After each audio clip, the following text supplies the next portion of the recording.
नमस्कार साथियों, स्वागत है आप सभी का अंकित इंस्पायर्स इंडिया पर। मैं हूं अंकित अवस्थी।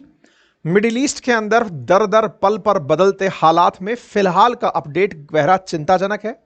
चिंताजनक हालात यह है कि अमेरिका ने जिस तरह कल सुबह ईरान के अंदर न्यूक्लियर साइट्स को निशाना बनाया था, अब उसका बदला लेते हुए ईरान ने मिडिल ईस्ट में अमेरिकी ठिकानों को निशाना बनाना शुरू कर दिया है। ईरान की तरफ से ऑलरेडी उनके विदेश मंत्री रूस की यात्रा पर हैं।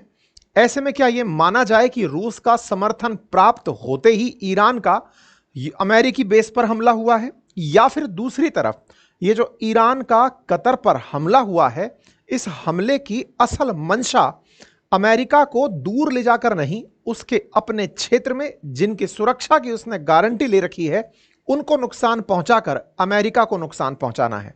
या फिर तीसरा पहलू यह भी है कि ईरान ने भले ही कतर पर अमेरिकी एयर बेस पर हमला किया हो, लेकिन कतर में हुआ यह जो हमला है, यह हमला क्या कतर पर हमला नहीं कहा जाएगा, क्योंकि कतर में अमेरिकी बेस को हमला बनाना ईरान ने अपनी तरफ से अनाउंस किया है, लेकिन ईरान का मतलब प्रयास है, लेकिन इसमें कतर की सॉवरेनिटी का उल्लंघन हुआ है। तो क्या कहीं आने वाले समय में कतर की तरफ से ईरान पर भी हमले होंगे? बहुत सारे प्रश्न आज की इस घटना से विस्तार से सारी चर्चाएं। आइए शुरू करते हैं। अभी थोड़ी देर पहले का ही यह अपडेट है, इसलिए यह ज्यादा मायने रखता है। साथियों, डोनाल्ड ट्रंप ने जिस तरह से कल दुनिया को अपने एक्शन से बिल्कुल सरप्राइज कर दिया था, यह कहते हुए कि हम ईरान के अंदर जो सत्ता है, खैमने की जो सत्ता है, उसे कतई पसंद नहीं करते। रेजिम चेंज का समय आ गया है।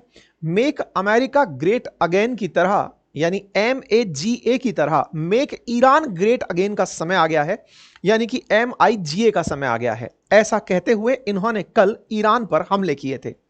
इसी का रिटेलिएशन आज शुरू हुआ और घंटे भर पहले, अब 20-25 मिनट पहले की अपडेट्स हैं कि ईरान ने अमेरिका को पूर्व दी गई चेतावनी के आधार पर ही, क्योंकि ईरान कह चुका था कि यदि अमेरिका इस युद्ध में उतरता है तो उसके दो रिपरकर्शंस हो सकते हैं। पहला, एक कि वो स्ट्रेट ऑफ हॉर्मुज को बंद करके दुनिया के अंदर ऑयल प्राइसेस बढ़ा सकता है, और नंबर दूसरा, ईरान के द्वारा अमेरिकी ठिकानों पर जो कि मिडिल ईस्ट में स्थित हैं, आज हम जानेंगे कितने ठिकाने हैं, कहां कहां पर यूएस ट्रूप्स हैं, कितनी यूएस की सेना मिडिल ईस्ट में रहती है, किस किस किस जगह पर क्या एग्जैक्ट लोकेशन है, आज हम अपने सेशन में जानेंगे।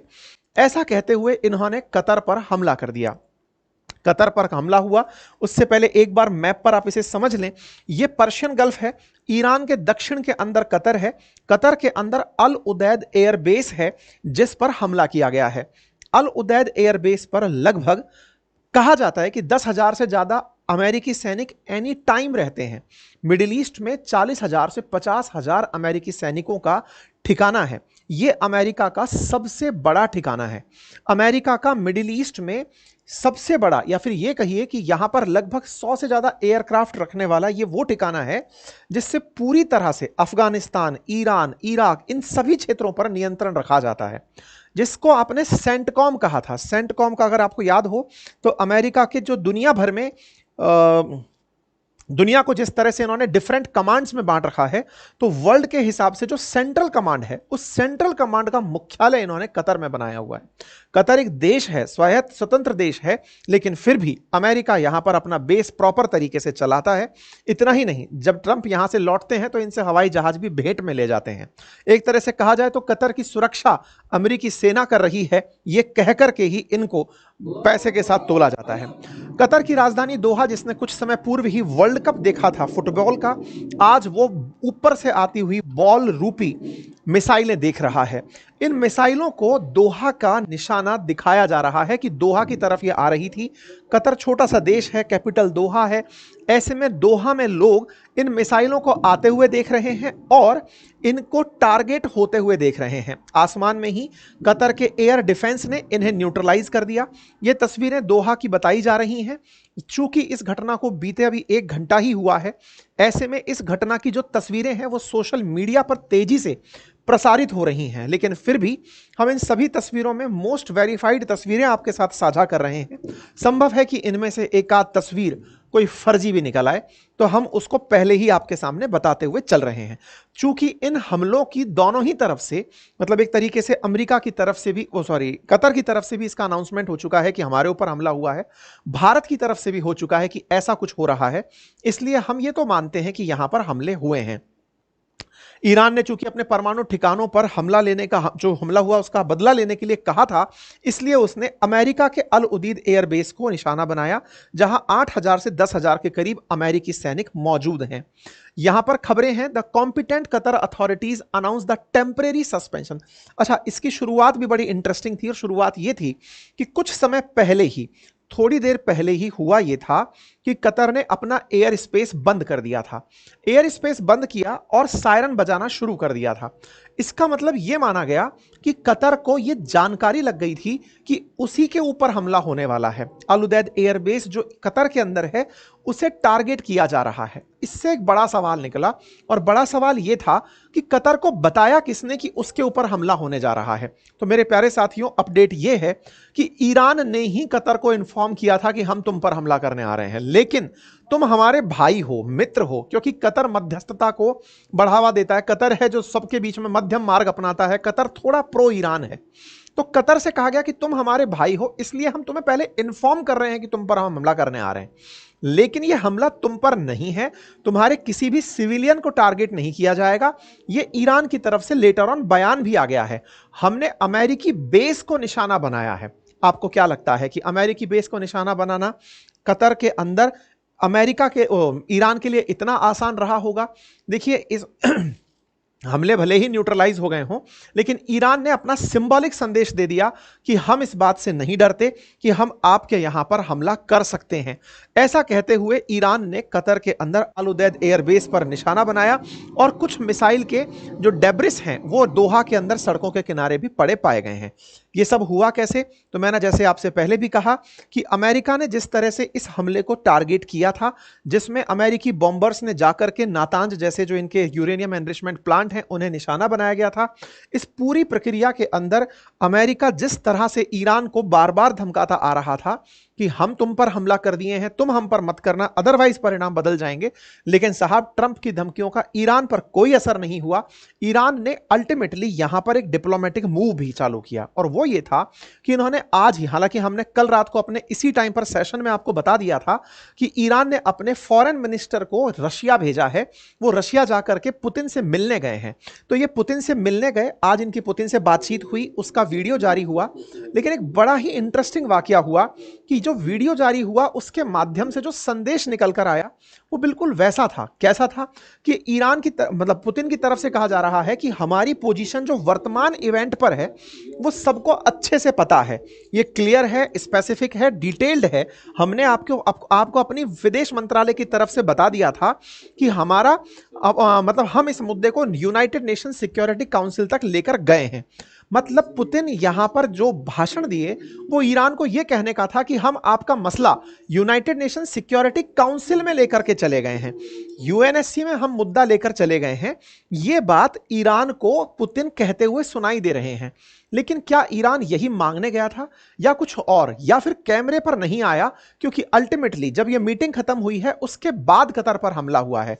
क्या यह माना जाए कि ईरान को यह आश्वासन पुतिन से दिया गया कि आप पर अब अगर अमेरिकी हमला होता है तो हम आपको कुछ ना कुछ जरूर देंगे? इस बीच में इजराइल का क्या स्टैंड रहा? क्योंकि यह तो सब अमेरिका का शुरू किया हुआ है। इजराइल के ऊपर हो रहे हमलों की जगह कतर में अमेरिकी बेस पर हमला हो गया है। इन सब के बारे में केवल यही कहा जा सकता है कि यह मानते ही हैं कि यह सब किया धरा इजराइल का है, लेकिन अमेरिका जबरदस्ती आ गया, और इस जबरदस्ती में अब चूंकि वो आ गया है तो हमें उसको भी निशाना बनाना पड़ेगा। अब बड़ा सवाल है कि कतर को निशाना बनाया, ऐसे में अमेरिका के कुल कितने ठिकाने हैं दुनिया में? साहब कुल 750 बेसिस पर अमेरिका है, अकॉर्डिंग टू 2022 में जो रिपोर्ट आई। दुनिया भर में अमेरिका के जो ठिकाने हैं वो लगभग 750 जगह पर हैं। और अगर बात मिडिल ईस्ट की जाए तो मिडिल ईस्ट के अंदर भी इनके लगभग 19 ठिकाने हैं। मिडिल ईस्ट के अंदर 19 लोकेशंस पर हैं और 19 लोकेशंस में भी इनकी 8 परमानेंट बेस हैं। वो हैं बहरेन में, इजिप्ट में, इराक में, जॉर्डन में, कुवैत, कतर, सऊदी अरेबिया और यूनाइटेड अरब अमीरात। इन क्षेत्रों में इनके अपने परमानेंट बेसेस हैं। यानी ईरान के सामने लगभग जो भी देश बैठे हैं जो सुन्नी बहुल राष्ट्र हैं, उन सभी के अंदर अमेरिका ने अपने लगभग ठिकाने बना रखे हैं जो प्रो अमेरिका हैं। एक समय था 1958 का, जब बैरूत क्राइसिस हुआ, तब इन्होंने पहली बार अपने सैनिक भेजे थे, लेकिन फिर यहां पर ठिकाना ही इन्होंने बना लिया। वर्ष 2025 के मध्य में लगभग मिडिल ईस्ट में ही अमेरिका के 40 से 50 हजार सैनिक एट ए टाइम प्रेजेंट रहते हैं। जिस अल उदैद एयरबेस की कतर में बात हो रही है, इस एयरबेस पर 10,000 सैनिक एट ए टाइम प्रेजेंट रहते हैं। यह जगह इतनी फेमस है क्योंकि यहां पर यूएस का जो सेंट्रल कमांड है, दुनिया को पूरी अमेरिका ने पूरी दुनिया को अपने कमांड में बांटा हुआ है। इनमें से जो सबसे सेंसिटिव कमांड है that is US Cent Command, CENTCOM जिसे कहते हैं। इसका एक तरह से समझिए हेडक्वार्टर अमेरिका ने कतर के इस अल उदैद एयरपोर्ट पर बनाया हुआ है। इस अल उदैद में लगभग 100 से ज्यादा एयरक्राफ्ट एनी टाइम प्रेजेंट रहते हैं। बड़ी संख्या में ड्रोन यहां पर रहते हैं। मिडिल ईस्ट में इनका सबसे बड़ा एयरबेस है। 1996 में यह स्थित बनाया गया था। लगभग 60 एकड़ में यह फैला हुआ एयरबेस है, या फिर यह कहा जाए तो इनका बेस है जहां पर हवाई जहाज प्रेजेंट है। इनको अमेरिका ही यूज करता है। अब ईरान का कहना है कि यूके और यूएस और यूके ने मतलब इसमें एक और अपडेट भी है, और वो ये है कि कतर के अंदर जो यूएस यूके सिटीजन्स हैं उनको कहा जा रहा है कि तुम जाके सब सुरक्षित हो जाओ। ईरान बढ़िया तरीके से सबको धमकाया जा रहा है और कह रहा है कि अमेरिका को इजराइल खींच करके ले आया। इस पर कतर की तरफ से रिएक्शन आया कि भाई जब चूंकि हमला हम पर हुआ है तो पहले तो हम चाहते हैं कि ये सब चीजें रुकें, लेकिन ऐसे में हम पर जो हमला है वो भाई बोलकर किया गया है। मतलब एक तरीके से पहले तो कहा गया कि भैया तुम हमारे भाई हो, हम तुम पर हमला कर रहे हैं, पहले से ही जानकारी रखना, तुम्हारे लोगों को नहीं मारेंगे, अमेरिकी सेना को ठिकाना करेंगे। लेकिन कुल मिलाकर के कतर ने इसे अपनी सॉवरेनिटी का उल्लंघन माना है। कतर की तरफ से जो अभी तक सबसे बड़ा अपडेट है वो ये है कि वो इसे अपनी संप्रभुता पर हमला मान रहा है। बोले भाई भाई कह करके तुमने हमारे ऊपर गोला दाग दिया है। खैर, इन सभी अपडेट्स में जो सबसे लेटेस्ट अपडेट है वो ये कि यूएस के एयरक्राफ्ट सऊदी अरब एयरबेस से उड़ चुके हैं। ये आपके सेशन में आने से 2 मिनट पहले, मतलब अब तो 5-10 मिनट तो इसको करते हुए हो गई, इससे 10 मिनट पहले का ये जानकारी है। तो ऐसे में 10 मिनट पहले की जानकारी ये है कि सऊदी अरब के अंदर जो यूएस के एयरबेसेस हैं वहां से एयरक्राफ्ट टेक ऑफ कर चुके हैं। अब वो ईरान पर हमला करने जाते हैं या कुछ और है, ये प्राप्त जानकारी ताजा रिपोर्ट्स में दिखाई जा रही है। कंफर्मेशन अगेन वॉर टाइम में सूचनाओं को बहुत ही ध्यान से यूज किया जाता है। इस पूरी प्रक्रिया में इजराइल क्या कर रहा है और इजराइल का क्या मानना है, इस बात के लिए मैंने आप लोगों के लिए अभी एक सेशन लाइव किया है। जस्ट इसके पीछे चलना शुरू भी हो चुका है। आज मैं इजरायली दूतावास गया था, वहां पर इजराइल के जो एम्बेसडर हैं उनसे मैंने मुलाकात की और उनसे यह जानने का प्रयास किया। बहुत ही अल्टीमेट क्वेश्चंस हमने उनके सामने रखे और उन क्वेश्चंस में सबसे बड़ा क्वेश्चन यही था। ये आज दिन की ही तस्वीरें हैं, जो इंटरव्यू लिया है वो अब लाइव हो चुका है, आप जाकर उसे देख सकते हैं। उसमें हमने उनके सामने जो सवाल रखा वो यही था कि सर इस समय इजराइल क्या सोचता है, ईरान क्या करेगा। तो उनके तर्कों में जो बात निकल कर आई थी वो यही थी कि ईरान के पास में अब फड़फड़ाने के अलावा कुछ नहीं है, हमने उनको सब तरह से कंट्रोल कर दिया है। वो अपनी जनता को संतुष्ट करने के लिए ही इस तरह के बम पटाखे फोड़ेगा, अब उनके पास कुछ बचा नहीं है। इजराइल का पक्ष क्या है? क्या अमेरिका लेट हुआ उनके लिए आने में या अमेरिका सही से आया? किस तरह से उन्हें पता चला कि उनके पास न्यूक्लियर वेपन है? किस तरह से ईरान के अंदर जो जनता है वो इस समय पर अमेरिका के साथ है? ये सारी जानकारियां इन्होंने हमें दी। आप उस सेशन को सुनिएगा जरूर। वो सेशन हमने डब किया है, पूरी तरह से सेशन इंग्लिश में है। आप चाहें तो नीचे जाके कैप्शन में से भाषा इंग्लिश सेलेक्ट कर सकते हैं और जाकर के आप उसे सुन सकते हैं। लेकिन अगर आप उसे हिंदी में सुनना चाहते हैं तो हमने उसे हिंदी में डब करने का टेक्नोलॉजी की मदद से प्रयास किया है। शायद वो आपको सुनने में थोड़ा सा अटपटा लगे, आप उसे ओरिजिनल इंग्लिश में भी सुन सकते हैं। यह हमारा प्रयास है आपको अपडेटेड रखने का, ज़्यादा ऑथेंटिसिटी के साथ आप तक सूचनाएं पहुंचाने का। इस क्रम में हमने ये प्रयास किया है। अवश्य देखकर उसे बताइएगा कि आपको वो जानकारी कैसे लगी। हो सकता है भाषाई त्रुटि रही हो, पहला प्रयास है तो उसे किसी तरह से आप अगर कर सकें मैनेज तो करिएगा, नेक्स्ट टाइम और बेहतर के साथ आपके सामने उपस्थित होंगे। फिलहाल के लिए इतना ही। अपडेटेड रहने के लिए चैनल को सब्सक्राइब कर लीजिए, क्योंकि आपका साथ हमें मजबूती देता है। Thank you so much.